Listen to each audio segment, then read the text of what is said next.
Channel 2 Action News has learned a man accused of shooting and killing 2 police officers now may be planning to claim he has mental issues. So far, William Woodard has claimed he shot DeKalb officers Eric Barker and Ricky Bryant in self-defense.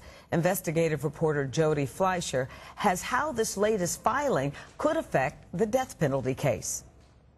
One would think that if they're going to raise that, they would have already gotten the evidence to raise it by this time. According to this filing by prosecutors, June 15th was the first they heard of accused cop killer William Woodard claiming any sort of mental issues. He has said he shot and killed DeKalb police officers Eric Barker and Ricky Bryant in self-defense as they worked an off-duty security job at the Glenwood Gardens apartments. If the diminished capacity, certainly if it's based on some type of childhood trauma, many times plays into how a juror will decide on the sentencing phase. Former DeKalb District Attorney J. Tom Morgan reviewed this filing by prosecutors, which asks a judge to allow them to have their own psychologist examine Woodard if he's going to add an insanity defense. Are you going to raise the insanity defense is basically what I read this to be, and the defense doesn't have to provide the state with that information unless and until they decide they have enough to go forward with an insanity defense. So far, they apparently don't. The document says the defense expert's report does not claim the defendant did not know the difference between right and wrong,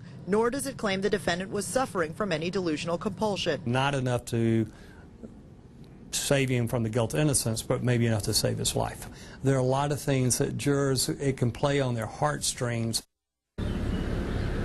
I tried to reach Woodard's defense attorney to ask about the new claim of mental issues, but he didn't return calls. Prosecutors declined to comment because it is an ongoing case. Meanwhile, it's set to go to trial beginning in August. Reporting live in DeKalb County, Jody Fleischer, Channel 2 Action News. We have more details on the 2 officers killed. Officer Eric Barker was 33 years old. Ricky Bryant was 26. Both were married and had 4 children, and both officers were military veterans. Woodard was arrested 2 days after the shooting. Woodard claims he defended himself when the officers beat him after approaching a car he and 2 friends were sitting in.